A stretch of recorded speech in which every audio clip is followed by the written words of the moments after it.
राधे राधे।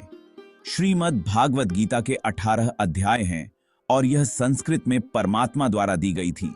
यह ज्ञान परमात्मा ने भगवान कृष्ण के द्वारा सबसे बड़े धर्म युद्ध महाभारत की रणभूमि कुरुक्षेत्र में अर्जुन को कुछ 5000 साल पहले दिया।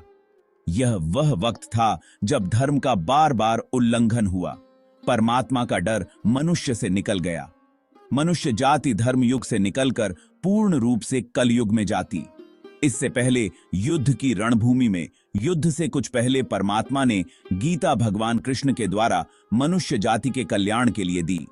गीता परमात्मा द्वारा दी गई किताब है जो किसी एक धर्म के लिए नहीं बल्कि पूरी मनुष्य जाति के लिए है, पूरी इंसानियत के लिए है, सब आत्माओं के लिए है। क्योंकि यह आत्मा को परमात्मा के बारे में, उसकी सृष्टि के बारे में और सबसे अहम यह उन कायदों के बारे में समझाती है जिनका आत्मा को मनुष्य के रूप में हर हाल में पालन करना होगा, रक्षा करनी होगी। और इन्हीं कायदों की बुनियाद पर एक आत्मा को शरीर त्याग करने के बाद परखा जाएगा और इस परीक्षा से पास होने पर हमेशा के लिए इस जन्मों और मृत्यु से मुक्ति मिलेगी। हर जन्मों में अपने कई जन्मों के कर्मों के हिसाब से हर आत्मा को कभी अच्छे तो कभी बुरे हालातों से जाना पड़ता है। लेकिन जब तक आत्मा परमात्मा के साथ योग को नहीं समझ लेती तब तक वह मुक्ति नहीं पा सकती। परमात्मा भागवत गीता में कहते हैं कि अगर किसी आत्मा को धर्म ना भी समझ आए, योग ना भी समझ आए, पर अगर वह मेरी शरण में आ जाए तो मैं उसके सारे पाप माफ कर देता हूं। परमात्मा को ऐसी दिल की गहराइयों से पुकार के पाने की आशा को भक्ति योग कहते हैं। भगवत गीता में मनुष्य जीवन का प्रत्येक समस्या का समाधान मिलता है। जो कोई भी इस गीता सार को अंत तक सुनेगा और इसका ज्ञान को अपने जीवन में उतारेगा, उसे अपने हर समस्या का, हर परेशानी का समाधान अवश्य मिलेगा। उसे वह सब कुछ मिलेगा जो वह पाना चाहते हैं। इसलिए इस भागवत गीता सार को आप हर रोज सुबह जागने के बाद और रात में सोने से पहले अवश्य सुने। भगवत गीता ऐसा प्रेरणादायक संदेशों का महासागर है जो जीवन से निराश मनुष्य को आशाओं से भर देती है। भागवत गीता में भगवान श्री कृष्ण कहते हैं, जो भी मनुष्य श्रद्धा से युक्त होकर इस गीता शास्त्र का अध्ययन और श्रवण और मनन करता है, वह सभी पापों से मुक्त होकर के मेरे परम धाम को प्राप्त होता है। इसीलिए कहां भी जाता है, जिस घर में श्रीमद् भागवत गीता के पाठ हर रोज पढ़ा और सुना जाता है, उस घर में कभी कोई संकट और परेशानी नहीं आती है। भगवान श्री कृष्ण के कृपा और आशीर्वाद हमेशा उस घर पर बना रहता है और जीवन सुख, संपत्ति, धन, वैभव और आनंद से परिपूर्ण हो जाता है। लगभग 5000 वर्ष पूर्व कुरुक्षेत्र की युद्ध भूमि में हुए महाभारत के भीषण युद्ध में अर्जुन, युद्ध में उन्हें अपने परिवार, गुरु, मित्रों को मारना था। यह उनके लिए बहुत ही कष्टदायक था। अर्जुन धर्म और अधर्म के बीच फंसे हुए थे। उन्हें नहीं समझ आ रहा था कि क्या सही है और क्या गलत। युद्ध के तनाव और अपने प्रियजनों को खोने के डर से उनका मन अशांत था। उन्हें अपने कर्तव्य और भावनाओं के बीच संतुलन बनाना बहुत मुश्किल लग रहा था। युद्ध भूमि में अपने चारों तरफ युद्ध की इच्छा से आए अपने परिजनों, भाई बंधु और परिजनों को देखकर अर्जुन घबरा जाता है, निराश और हताश हो जाता है और बहुत ही दुखी होकर के वह श्री कृष्ण के समक्ष अपने दुख और दुविधा को प्रकट करता है। अर्जुन कहता है, हे केशव, मैं कैसे यह युद्ध कर सकता हूं? इस युद्ध भूमि में युद्ध के लिए एकत्रित हुए यह सब तो मेरे अपने ही हैं। मैं कैसे पितामह भीष्म और गुरु द्रोणाचार्य से युद्ध करूंगा, क्योंकि यह दोनों तो मेरे पूजनीय गुरुदेव हैं। अर्जुन ने कहा कि हे मधुसूदन, आप ही बताए, मैं भीष्म पितामह और द्रोणाचार्य पर प्रहार कैसे करूं? मैं धृतराष्ट्र के संबंधियों पर प्रहार कैसे कर सकता हूं? इन्हें मारकर मैं सुख प्राप्त नहीं करना चाहता। भगवान श्री कृष्ण ने अर्जुन को गीता का उपदेश देकर इन सभी संशयों को दूर किया और उन्हें युद्ध के लिए प्रेरित किया। श्री कृष्ण ने अर्जुन से कहा कि उठो और अपना कर्म करो, सभी तरह के मोह का त्याग करो और युद्ध करो।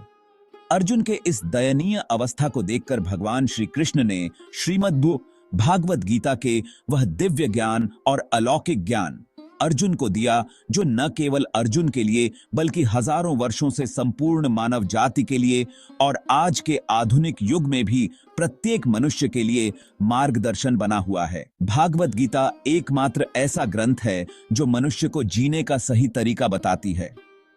भगवत गीता जीवन में धर्म, कर्म और प्रेम का पाठ पढ़ाती है।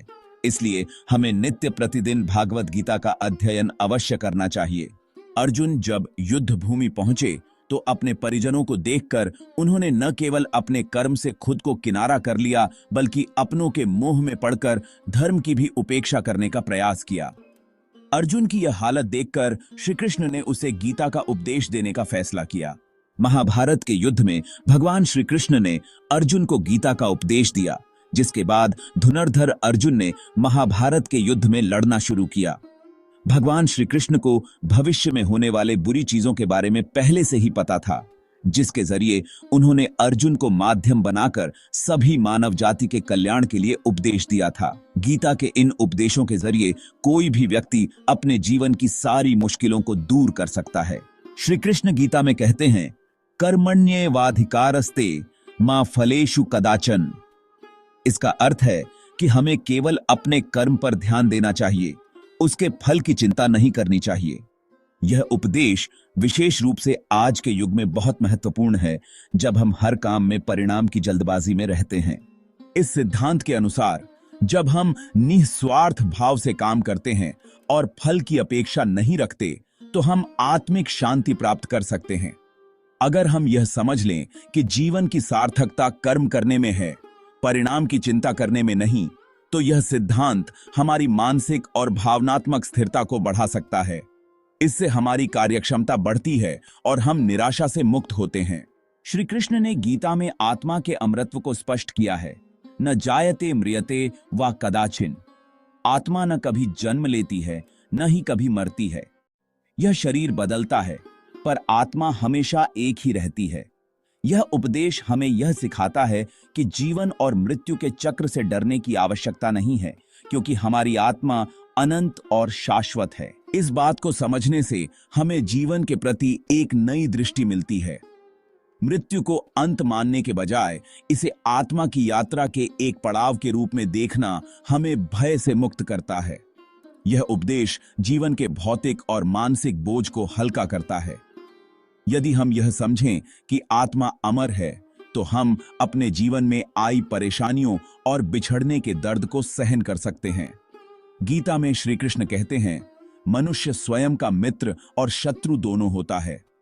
इसका अर्थ यह है कि यदि आप अपने मन पर काबू रखते हैं, तो आप अपने सबसे अच्छे मित्र बन जाते हैं। पर यदि आप इसे नियंत्रित नहीं कर पाते, तो यह आपका सबसे बड़ा शत्रु बन जाता है। इस उपदेश ने लोगों को सिखाया कि मन को नियंत्रित करना जीवन में सफलता प्राप्त करने की पहली सीढ़ी है। हमारा मन हर समय इधर उधर भागता रहता है, लेकिन ध्यान और आत्म संयम के माध्यम से हम इसे काबू में रख सकते हैं। जब हम अपने मन पर नियंत्रण कर लेते हैं, तो हमें मानसिक शांति और आत्म संतुलन प्राप्त होता है। मन को संयमित करके हम अपने जीवन को सकारात्मक रूप से बदल सकते हैं। श्री कृष्ण गीता में सिखाते हैं, समत्वम योग उच्यते, अर्थात हमें सुख दुख, लाभ हानि, जय पराजय में संभाव रखना चाहिए। इस उपदेश ने लोगों को यह सिखाया कि असल जीवन की चुनौतियों में धैर्य और संतुलन बनाए रखना ही जीवन की सच्ची कुशलता है।